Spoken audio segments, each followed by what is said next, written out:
Hi friends, మన guild మేట్కి అయితే ఒకళ్ళైతే 1v1 కోసం అయితే మెసేజ్ చేశారనమాట. అది కూడా మర్యాద లేకుండా రేగి అని అయితే మెసేజ్ పెట్టాడు. సో వాళ్ళు మాట్లాడే పద్ధతి అదే అనుకున్నాం, కానీ అక్కడికి వచ్చిన తర్వాత కూడా వాళ్ళు బూతులు తిట్టారనమాట లాబీలోకి వచ్చిన తర్వాత.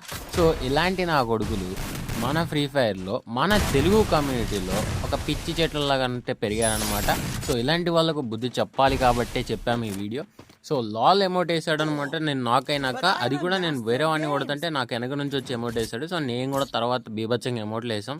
సావు కూడా చెవులు మూసి ఎమోట్లు వేసాం అంతే, ఏం లేదు అక్కడ. సో గేమ్ ప్లే ఎలా ఉందో కామెంట్ చేయండి. అండ్ ఇలాంటి వాళ్ళ గురించి మీ ఒపీనియన్ ఏంటో కామెంట్ చేసి చెప్పేసేయండి. ఇలాంటి బాటికల్ అయితే చాలా ఎక్కువ అయిపోయారు ఈ గేమ్లో. అండ్ వీళ్ళు ఒక్క రౌండ్ కూడా టచ్ చేయలేకపోయారు మమ్మల్ని. నేను పడితే వెంకట్ కొట్టేశాడు, వెంకట్ పడితే నేను కొట్టేశాను. వీళ్ళు ఎలాంటి బాటిల్ అంటే వెంకట్ ఒక్కడే మిగిలినా కానీ వెంకట్ ఒకరిని డౌన్ చేస్తే వెంటనే వెళ్ళి ప్యాక్ వేసుకొని రివైవ్ ఇచ్చారు. అలాంటి బాటిగాళ్ళు నా దృష్టిలో అయితే ఒక మంచి ప్లేయర్ ఎప్పుడు ఆపోజిట్ ప్లేయర్ ని రెస్పెక్ట్ ఇచ్చి మాట్లాడతారు. వీళ్ళలో అయితే అస్సలు మాట్లాడరు. So that's all for today guys. Thank you for watching.